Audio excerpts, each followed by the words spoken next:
Hello, everyone, and welcome to Build with Sophia, the podcast where we talk about career, entrepreneurship, personal growth, and the real stories behind success. I'm your host for today, Sophia, and I am happy to have you here with me today. Today's guest is Joshua Pritikin, PhD. Joshua is an internal family system certified practitioner and the author of Religions Onboarding by Belief. He worked with individuals and couples before becoming a psychologist and a counselor. Joshua works on a Wall Street where he built financial software.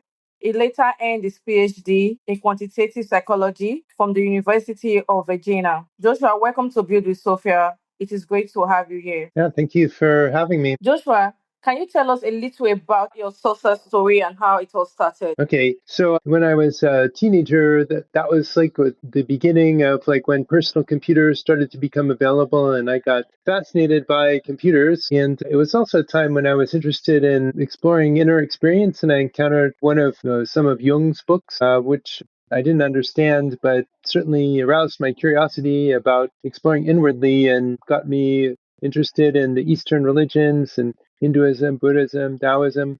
So while I was exploring religion as a hobby, I developed my career with computers and developed expertise in computer programming. Eventually, I went to college and at Carnegie Mellon University, and then worked in the New York area for some years. But I didn't feel like the software development was very rewarding personally, and so that's why I ventured to finish my bachelor's degree in psychology and then get a PhD in quantitative psychology. I felt like that was closer to my hobby in exploring inner experience. But what I found out is that the kind of work that I was prepared myself to do was mostly about analyzing data and developing statistical software for psychological research. But it still felt far away from my interest in religion and spirituality. So I eventually found out about internal family systems as first as a client because my family was encountering some challenges, and then as I became familiar with the model as a client, I realized like this is something I could do professionally. So I decided to switch my careers to talk therapy, and now I feel like this is a very rewarding career, and it also aligns with my interest in exploring inner experience that I've been pursuing as a hobby since I was a teenager. Does that address your question? Yes, that's my question. You moved from working on Wall Street to psychology and counseling. What inspired that change? Well, mostly it wasn't so much that I was inspired, but more that I didn't feel the work on Wall Street to be very rewarding. Like I was rewarded financially, but it felt like I was forcing myself to go to work every day, and it didn't feel very meaningful work. So, and I had this hobby in religion and spirituality that I was trying to figure out how to reconcile, like to align my day to day work better with my deeper interests. You asked, what if the less you believe, the closer you get to genuine religious experience? Can you explain this idea? Yeah, sure. There's a story in the Bible that explains it pretty well. When Moses encountered the burning bush, like he didn't have any expectations or beliefs about what that would mean. And I think that was important for him to be open and not bringing his own ideas there to be able to kind of receive the full impact of that religious experience and then develop his philosophy. If he had come to that burning bush with the assumption that such a thing was an ill omen and that it should be avoided, I think history could have turned out differently. So, in my mind, reducing our conviction and beliefs and like limiting our expectations is an important way to approach religious experiences, because instead we may miss the point or just have our beliefs confirmed as opposed to being available and open to what these experiences can teach us. Your book is called Religion on Burden by Belief. What does this title mean to you? Well, I think superficially it suggests that religion and belief are different things, and that's a lot of what the book focuses on is like unpacking that and trying to understand how to make that a practical proposal. In the first chapter, I clarify that we actually we can't treat all our beliefs as equal, and like they have different status. We can organize them into different categories of beliefs that enable exploration and beliefs that are like developed as a reaction to our exploration. And so one set of beliefs are process beliefs that, like in meditation, you have to believe you can sit still, that you can develop some ability to control your attention, that the practice is going to lead somewhere useful. These are beliefs that will enable you to practice meditation, enable exploration, as opposed to beliefs that are more about answering questions. So, like, what happens after you die? Is there a God or not? Did Jesus physically rise from the dead? Did Buddha achieve enlightenment under the Bodhi tree? Having beliefs about those kinds of things are like they don't necessarily enable you to have religious experiences. They're more about the just things to like what it's important to question, like what are these beliefs doing for you. What is internal family system and how does it help people? Okay, yeah. So internal family systems is a talk therapy model which was developed by Richard Schwartz, Dr. Richard Schwartz, in some decades ago. And his observation after receiving training as a family therapist, when he was working with his clients who were suffering from eating disorders, what he was noticing is that his individual clients were describing their internal landscape in a way that was very reminiscent of how he would work with individual family members in family therapy. Say a couple is going through divorce and their kids are struggling. So that kind of the same kind of dynamics he would find within a single person. For example, for eating disorder, maybe there's a part that feels very strongly about eating or binging, but then there's another part that shames the person when they give in to this impulse to eat. And so the IFS method is a way of unpacking the relationships between these parts. The easiest way to understand parts is to recall a time when you had mixed feelings. So suppose you're driving to work late. Now you probably have a bunch of feelings about that. So one part wants to get to work on time, another part may be worried about being pulled over by the police, another part might be frustrated with yourself for not leaving enough time to reach your destination leisurely. So internal family systems is a way of unpacking these mixed feelings into the individual parts or subpersonalities, and then getting to know these parts and helping them to have a more harmonious relationship with you and with each other. We all have different emotions and different parts of ourselves. How can understanding this part help us heal? Okay,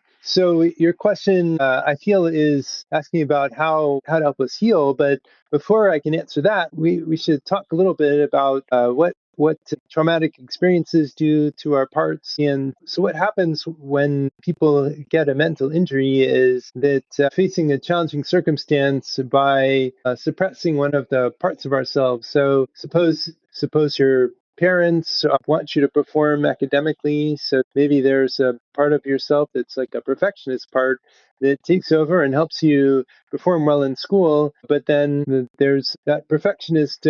The behavior becomes exaggerated, and to prevent you from failing in anything, it develops into like obsessive compulsive disorder or something like that. So, internal family systems addresses this by trying to understand what fears the parts have and to help you rebuild the trust that's been lost through your reactions to traumatic experiences, rebuild the trust and reintegrate these suppressed parts back into your personality. Does that make sense? Yes, it does. How can people improve their emotional skills? Well, first you should start where you are. So for the people who are not sure about where their emotional skills are at, like the place to start with the most forgiving and the most support would be in a talk therapy session where a skilled facilitator can help you explore your inner system. And if you feel relaxed in talk therapy and are ready for something more, then I would encourage you to try a meditation practice where you're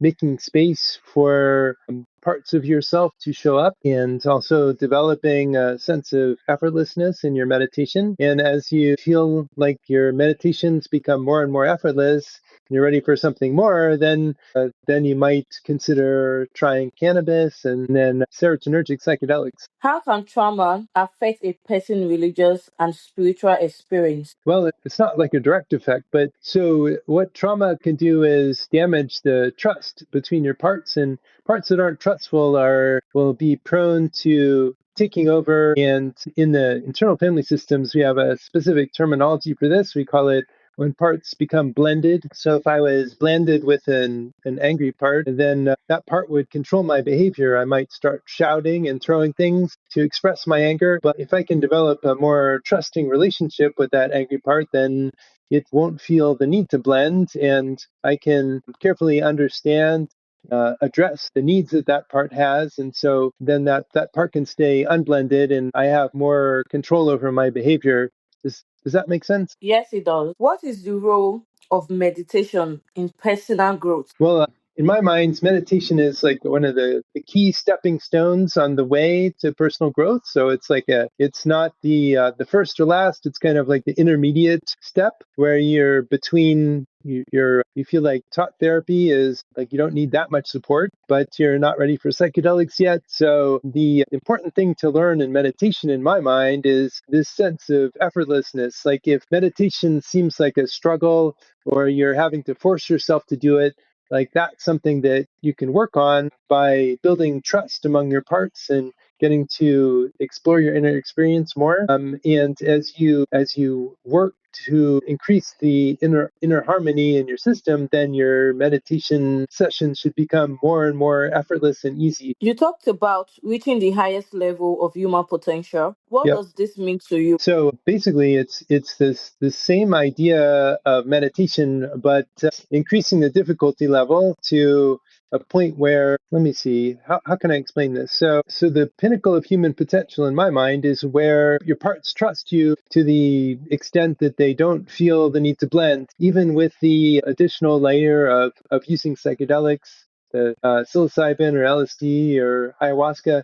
These substances tend to facilitate inner exploration, so they make it more alluring, more compelling to explore inwardly, to blend with your parts. And so this is a way of increasing the challenge of staying unblended. And if you can continue to stay unblended and part of the consensus reality as opposed to exploring inner experience, even under this intense challenge of psychedelic substances, then you are approaching the pinnacle of human development. That's how I would define it. Let's talk about AI. Why do you think some people see AI as someone rather than just a machine? Sure. So up until recently, the only kinds of things that could be intelligent were people. And so when thinking about people, we might imagine that their intelligence is like a defining property of a particular person. Like you might say that a person is intelligent or a person is dumb. And now when this appears and it seems to be able to behave in a way that's very similar to how people express their intelligence, like it's a small leap to believe that just because, that's always been the way it is, like intelligence is a property of a person. Therefore, if a computer demonstrates intelligence, that it must also be conscious. I think that may be what's going on here. Does that make sense? Yes, it does make sense. Do you think humans have moral or religious responsibility towards AI? Like in the past, new technologies have increased the differences among people. So, like before the printing press, I mean, it didn't really matter if you could read or not. I mean, it was slightly helpful to read, but after the printing press, like the printed word became incredibly important, and some people were able to read and some people weren't. So that increased the differences between people. And then when factories were invented, like the ability to own a factory was an incredible engine of financial wealth. And some people owned factories and some people didn't. So that increased the differences between people. And then computers came along and turned out to be incredibly useful for running businesses. And some people were able to harness computers to do that, and some people weren't. And so this increased the differences between people. So these recent technological innovations have made some people winners and some people losers and increased the differences. But artificial intelligence is working in the other direction. So now that we have artificial intelligence, it's reducing the differences between us, because even the people that were lacking a college education have the ability to access these chat GPT and Claude. These agents have become experts in many fields, including law and medicine and software development. Like, their intelligence exceeds what any individual human could amass in intelligence. And so these vast intelligences are available to anyone. And that means that the difference between the Elon Musks of the world and the people that are disadvantaged, like destitute people, like has reduced. And this reducing differences between people is something that religions have long aspired to do, or to advocate for. Like in the Jewish religion, and then there's this idea that man is made in the image of God. So it's like, just by virtue of being alive, you have a certain dignity and status. And it's not like, the Bible didn't say only wealthy people are made in the image of God, or only educated people. It just said all people. And also in Buddhism, there's this idea of Buddha nature that is a latent quality that everyone has, and all you have to do is recognize it. So there's a sense that equal dignity is possible. And also in the Stoics have this idea of the logos, where everyone they observe that everyone has this capacity for reason, and by virtue of having that capacity for reason, that everyone should have some degree of dignity. And so these are religious sentiments, that we should extend a certain level of dignity to everyone. And I feel, is pulling in the same direction. For someone who feels stuck in life, what is one simple thing they can do to begin growing and understanding themselves better? Well, if you feel stuck in life, then there's many options. One, if you haven't started a meditation practice, then that might be something to consider. I think meditation is very useful. You can get to know those stuck parts, and try to understand why they feel that way. And listen to podcasts like this one, because I'm sure you cover many, not just my own interview, but many other guests who have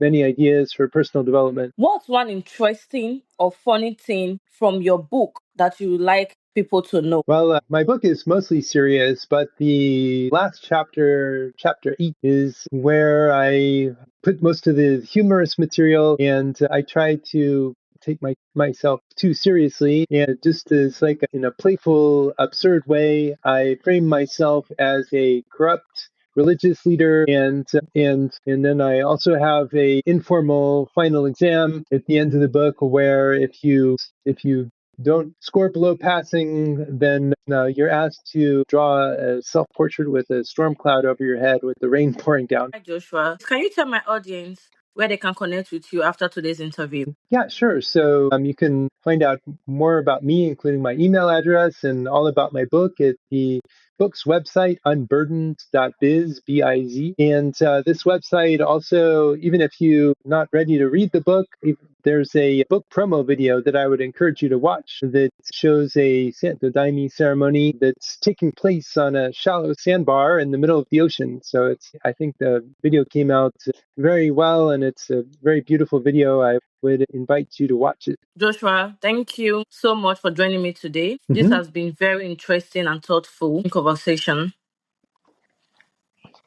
We have psychology, healing, spirituality, personal growth, and AI. I really appreciate you sharing your knowledge and ideas with us today. Joshua, thank you for being my guest on Build with Sophia. Yeah, thank you for having me. It was my pleasure to be here, and I enjoyed addressing your questions. Until next time, keep learning, keep growing, and keep building. I'm Sophia, and this is Build with Sophia.